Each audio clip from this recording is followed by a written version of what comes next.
மாணவி தற்கொலை குறித்து சபையில் இரண்டாவது நாளாகவும் வாத பிரதிவாதம். பிரதமர் ஹரிணி எதிர்க்கட்சித் தலைவர் சஜித் இடையே கடும் தர்க்கம் என்பதாக இன்றைய வீரகேசரி பத்திரிகையில் அது தொடர்பான செய்திகள் முக்கியமான செய்தியாக இடம்பெடுத்திருப்பதை நாங்கள் காணும். எனவே நேற்றைய பாராளுமன்ற அவரிடம் பெற்ற இந்த விவாதம் தொடர்பாக நாங்கள் இப்போது விரிவாக பார்க்கலாம். கொட்டாஞ்சேனை மாணவியின் தற்கொலை, அதற்கு காரணமான ஆசிரியர், தனியார் கல்வி நிலைய நிர்வாகி ஆகியோர் தொடர்பில் வெள்ளிக்கிழமை இரண்டாவது நாளாகவும் பாராளுமன்றத்தின் கவனத்துக்கு கொண்டு வந்த எதிர்க்கட்சி அரசின் விசாரணைகளில் நம்பிக்கை வைக்க முடியாதுள்ளதாக தெரிவித்துள்ளதோடு இந்த குற்றஞ்சாட்டப்பட்டுள்ள தனியார் கல்வி நிலைய நிர்வாகியின் வீட்டுக்கு போலீஸ் பாதுகாப்பு வழங்கப்பட்டிருப்பது ஏனெனும் கேள்வி எழுப்பின. எனினும் எதிர்க்கட்சிகளின் குற்றச்சாட்டை நிராகரித்த பிரதமரும் கல்வி அமைச்சருமான ஹரிணி அமரசூரிய ஆர்ப்பாட்டம் இடம்பெறுவதற்கு முன்னர் இது தொடர்பாக விசாரணை மேற்கொண்டு குறித்த ஆசிரியருக்கு இடமாற்றம் வழங்கப்பட்டிருக்கிறதாக குறிப்பிட்டார். இங்கு என்ன இடம்பெற்றது என்று யாருக்கும் தெரியாது. அதனால் விசாரணைகளிலிருந்து வெளிவரும் முடிவுகளின் பிரகாரம் நடவடிக்கை எடுப்போம். அவ்வாறு இல்லாமல் தெரிவிக்கப்படும் கதைகளை அடிப்படையாக கொண்டு செயற்பட முடியாது என பிரதமர் தெரிவித்திருக்கின்றார். பாராளுமன்றத்தில் நேற்று வெள்ளிக்கிழமை கூடிய நிலையில் எதிர்க்கட்சித் தலைவர் சஜித் பிரேமதாச மகளிர் மற்றும் சிறு விவகார அமைச்சரிடம் கல்வி அமைச்சர் என்ற வகையில் பிரதமரிடம் கொட்டாஞ்சேனை மாணவியின் தற்கொலை தொடர்பில் விசேட கூற்றொன்றை முன்வைத்தார். இது தொடர்பில் எதிர்க்கட்சித் தலைவர் சஜித் பிரேமதாஸ் அவர்கள் கருத்துக்களை முன்வைக்கின்ற போது கொழும்பில் கடந்த ஏப்ரல் மாதம் 29ஆம் தேதி 15 வயது மாணவி ஒருவர் மாடி வீடனுடையிலிருந்து குதித்து தற்கொலை செய்து கொண்டிருக்கின்றார். எனவே குறித்த மாணவி அவரது பாடசாலையில் துஷ்பிரயோகத்துக்கு ஆளான நிலையில் பாடசாலையை மாற்றிக்கொண்டிருக்கின்றார். அதன் பின்னர் அவர் மேலதிக வகுப்பு சென்ற சந்தர்ப்பத்தில் குறித்த தனியார் கல்வி நிலையத்தின் நிர்வாகி அந்த மாணவிக்கு நிகழ்ந்த பாலியல் துஷ்பிரயோக சம்பவத்தை பகிரங்கமாக கூறி அவமானப்படுத்திய காரணத்தினால் ஏற்பட்ட மன உளைச்சலால் அந்த மாணவி தற்கொலை செய்து கொண்டதாகவே தெரிவிக்கப்படுகிறது. மாணவிக்கு துஷ்பிரயோகம் நிகழ்ந்திருப்பது கடந்த வருடம் அக்டோபர் மாதம் 23ஆம் தேதி. அதன் பின்னர் துஷ்பிரயோகத்துக்குள்ளாகிய ஆசிரியருக்கு கடந்த 8ஆம் தேதி இடமாற்றம் வழங்கப்பட்டுள்ளது. பாடசாலை மாணவியொருவர் இவ்வாறு துஷ்பிரயோகத்துக்கு ஆளானது தொடர்பில் போலீசாரை அறிவுறுத்தியிருப்பதும் வைத்தியராகும். சிறுவர் பாதுகாப்பு அதிகார சபை தொடர்பில் அறிவுறுத்தப்படவில்லை. இந்த சம்பவத்துக்கு காரணமான ஆசிரியருக்கு இடமாற்றம் வழங்க பல மாதங்கள் கடந்திருக்கின்றன. இந்த சம்பவம் தொடர்பில் சிறுவர் பாதுகாப்பு அதிகார சபைக்கு முறைப்பாடு தெரிவிக்கப்படவில்லை என இவ்விடயத்துக்கு பொறுப்பான அமைச்சர் தெரிவித்திருந்தார்.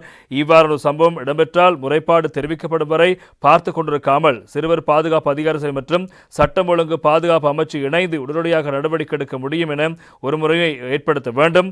அதே நேரம் குறித்த மாணவியின் பிரச்சனையை பகிரங்கப்படுத்திய தனியார் வகுப்பு நிலைய நிர்வாகிக்கு எதிராக நடவடிக்கை எடுக்க வேண்டும் என்பதாக எதிர்க்கட்சித் தலைவர் அவர்கள் தெரிவித்தார்.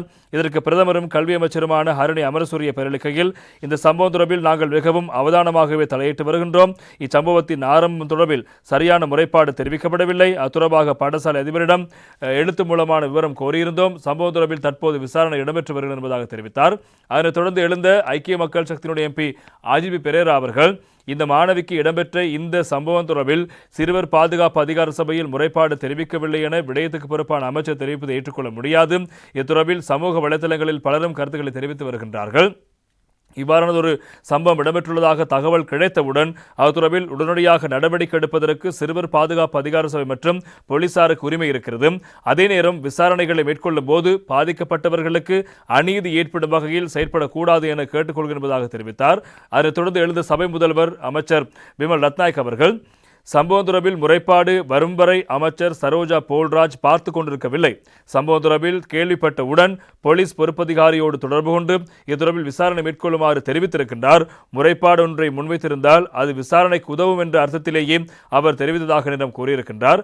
அதனைத் தொடர்ந்து எழுந்த முஜிபுர் ரஹ்மான் எம்பி அவர்கள் தெரிவித்த கருத்து, மாணவிக்கு இடம்பெற்ற துஷ்பிரயோக சம்பவம் தொடர்பில் சிகிச்சை வழங்கிய வைத்தியரை கொட்டாஞ்சேனை போலீசாருக்கு அறிவித்திருக்கின்றார். கொட்டாஞ்சேனை போலீசாரை பம்பலப்பட்டி போலீசுக்கு தெரிவித்து நடவடிக்கை எடுக்குமாறு தெரிவித்திருக்கின்றார். அதன் பின்னரே பம்பலப்பட்டி போலீசார் விசாரணைகளை மேற்கொண்டு சம்பவத்தோடு தொடர்பட்ட ஆசிரியை கைது செய்து நீதிமன்றில் ஆஜர்படுத்திய போது நீதிமன்றம் பிணையில் விடுவித்திருக்கிறது என்பதாக அவர் தெரிவித்த தொடர்பான தகவல் இன்றைய தினம் லங்காதீப பத்திரிகையினுடைய செய்தியாக இடம்பெடுப்பதை காணலாம். කොටගෙන දෙරියගේ මරණය මැතිසබේ රත්වෙයි මාලිබාවේ සංවිධායක සම්බන්ධයි මුජිබුර් රහ්මාன் மரணிய விக்குணாகன கண்ண எப்பா சபாநாயக்க பிமல் என்பதாக இன்று தினம் லங்காதீப் பத்திரிகை தொடர்பான செய்தி இருப்பது காரணம். எனவே இந்த கொட்டாஞ்சேனை சிறு விவகாரம் பாராளுமன்றத்தில் சலசலப்பை ஏற்படுத்தியிருக்கிறது. எனவே இந்த திசைகாட்டியினுடைய அமைப்பாளர் ஒருவர் தொடர்பற்றிருப்பதாக முஜிபுர் ரஹ்மான் எம்பி அவர்கள் குற்றச்சாட்டை முன்வைக்க அதுக்கு பதில் வழங்கிய அமைச்சர் ரத்நாயக் அவர்கள் இந்த சிறுமியினுடைய மரணத்தை வைத்து பிழைக்க எண்ண வேண்டாம் என்பதாக நேற்று தினம் கருத்துக்களை முன்வைத்திருந்தார். மேலும் பலரும் கருத்துக்களை முன்வைத்தார். அதே நேரம் பாடசாலை அதிபர் மாணவியை பாடசாலையிலிருந்து விலக்கிக் கொள்ளுமாறு பெற்றோருக்கு அழுத்தம் கொடுத்திருக்கிறார். அதன் காரணமாக பெற்றோர் வேறு பாடசாலையில் மாணவியை சேர்த்திருக்கிறார்கள். இந்நிலையிலேயே தனியார் வகுப்புக்கு மாணவி சென்றபோது மாணவியை துஷ்புரியத்துக்குள்ளாக்கிய ஆசிரியர் தனியார் வகுப்பு ஆசிரியரோடு தொடர்பு கொண்டு மாணவி தொடர்பில் தேவையற்ற வகையில் தெரிவித்திருக்கிறார். தனியார் வகுப்பு ஆசிரியர் அனைவருக்கும் முன்னிலையில் இத்தொடர்பில் தெரிவித்து மாணவியை அவமானப்படுத்தியிருக்கிறார். இதனால் மன உளைச்சலுக்குள்ளான மாணவி தற்கொலை செய்து கொண்டிருக்கிறார். ஏனெனில் தனியார் வகுப்பு கல்விக்கூடம் இருப்பது மாணவியின் கிராமத்தில், அதனால் மாணவிக்கு அங்கு மோங்கொடுக்க முடியாத நிலைமை ஏற்பட்டிருக்கின்றது. அதே நேரம் குற்றச்சாட்டு தெரிவிக்கப்பட்டிருக்கும் குறித்த தனியார் வகுப்பு ஆசிரியரின் வீட்டுக்கு விசேட போலீஸ் பாதுகாப்பு வழங்கப்பட்டிருக்கிறது. எனவே கல்வி அமைச்சும் போலீசும் இணைந்து துரித விசாரணை மேற்கொள்ள வேண்டும். ஆர்ப்பாட்டம் இடம்பெற்ற பின்னரே குறித்த ஆசிரியருக்கு இடமாற்றம் வழங்கப்பட்டிருக்கிறது.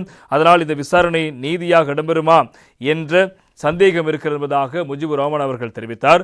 அதனைத் தொடர்ந்து மீண்டும் எழுந்த பிரதமர் ஹரணி அவர்கள் இந்த சம்பவம் குறித்து தற்போது விசாரணை இடம்பெறுகிறது.